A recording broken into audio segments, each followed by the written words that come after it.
boys and girls. I'm glad to see you again today. I have a wonderful story that's one of my favorites. You know, we've been talking about birds, and yesterday we looked at some bird feathers. Now listen for a minute. Can you hear?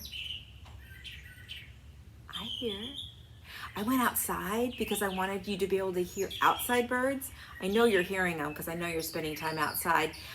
When I'm in the house, I hear my parakeets, my inside birds, a lot. But outside, they have a lot of different sounds. Yep, I saw some flying around, flitting from here to there, which is what birds will do.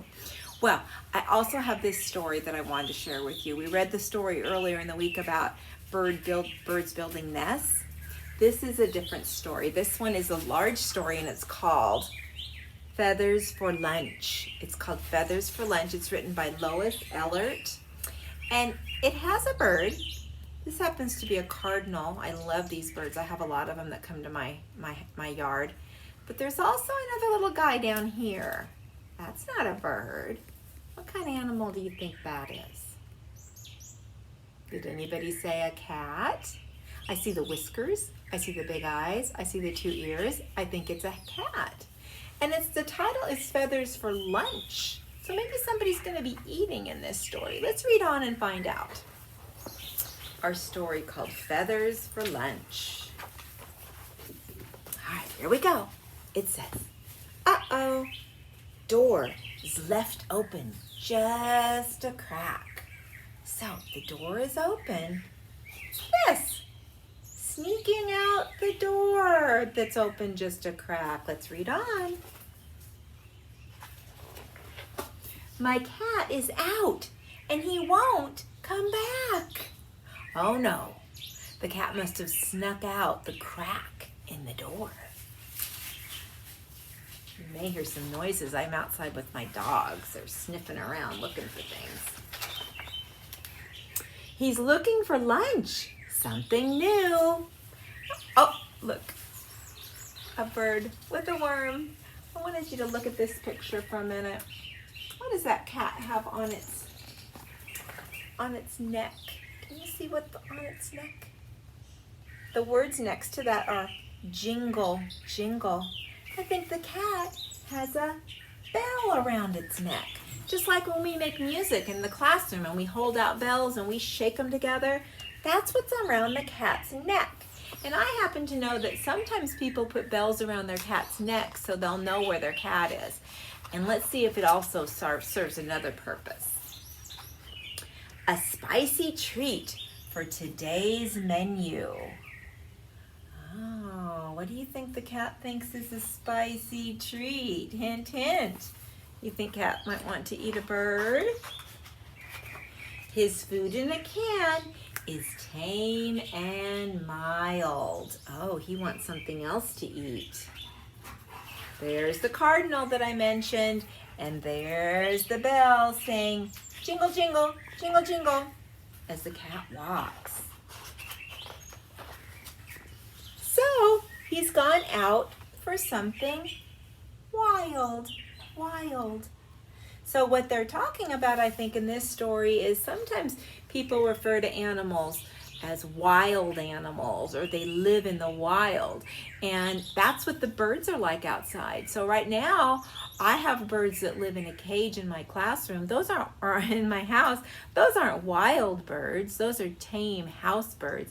But outdoor birds are wild. And apparently, wild birds is what the cat wants for lunch. He's snooping and sneaking. Those birds sure look good. Oh, he's wanting to eat some birds. Did you hear it? Said he's sneaking and snooping. This is one of my favorite kinds of birds. It's called a woodpecker. And these words by his beak are tap, tap, tap, tap, tap, tap. And I often hear woodpeckers out at my house.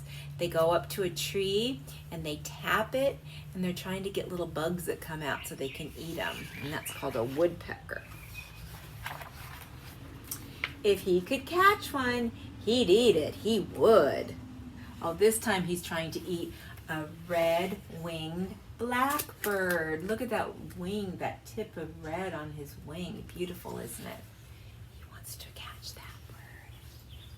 But his bell says, you remember? Say it with me. Jingle, jingle.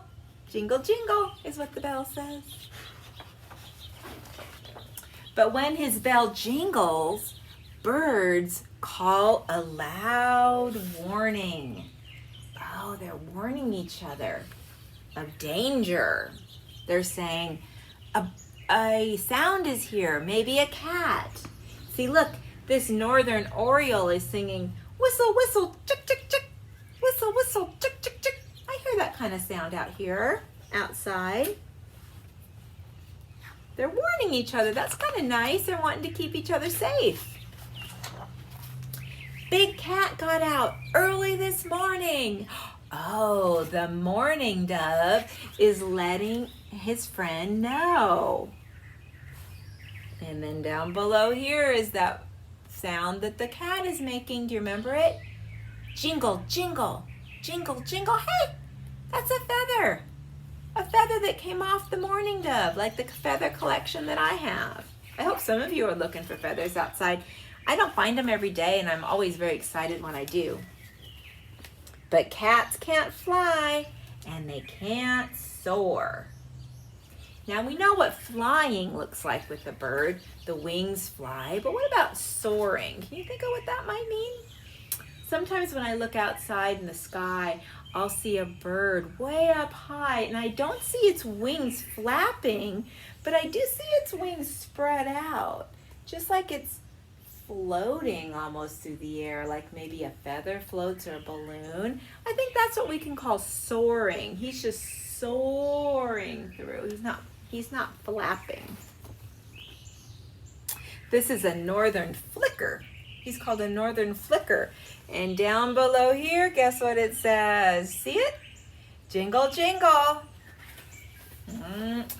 He's warning the flickers. And birds know what their wings are for. Yep. They're for flying and soaring and getting away from the cat. This is what happens to be one of my very favorite birds. It's called a hummingbird. A hummingbird, and they're usually very tiny. I don't think I've ever collected a hummingbird wing because it would probably be so small I wouldn't even be able to see it hardly. But that's a hummingbird, and he has a very long beak that he sticks in the middle of these flowers to pull out the nectar, and that's what he likes to eat. And birds know what their wings are for. What are their wings for? Flying away. And the bell says, jingle, jingle. That's right. So he keeps prowling, hoping to munch. Now, I love this picture. I have one of these in my yard. Let me back it up a little so you can see. See, it's kind of an oval shape or a round circle shape. It's filled with something. And in my house, I have it filled with water because we call that our bird bath. And birds will sometimes get in those. Like this is a goldfinch, and this is a sparrow, and they'll get in the bath, in the water, and they'll flop, flop, flop, flop, flop, flop, and they splash all the water on top of themselves, and that's how they clean themselves up. So if you ever see a bird in a puddle or something, or maybe if you have a pool and the bird gets in the pool and they're flapping their wings, they're probably not swimming, they're taking a bath, and that's why we call it a bird bath. What does it say on the bottom? Jingle, jingle. That's right. They heard it. But all he catches are feathers for lunch. All he catches are feathers for lunch. So let's look and see what's happened to the cat. I see some hands. You see a hand just like my hand here? Looks like somebody grabbed him. Maybe the boy or the girl or the mom or the dad that are living at that house. Remember, he snuck out of that little crack and somebody grabbed him. And the birds flew away real quick. And what was left? Just these feathers. That's right. Which brings me to the end of the story. There's the back cover. Let's turn over and look at the front cover again. Here's the front. The front cover is where you see the title, Feathers for Lunch, and the author. And I guess she probably is the illustrator too, Lois Ehlert. Lois Ehlert. All right, boys and girls, this is a fun story. I really like it. I'm very glad that the cat did not catch any of the birds, because the cat has food, right? We give our cats food oftentimes.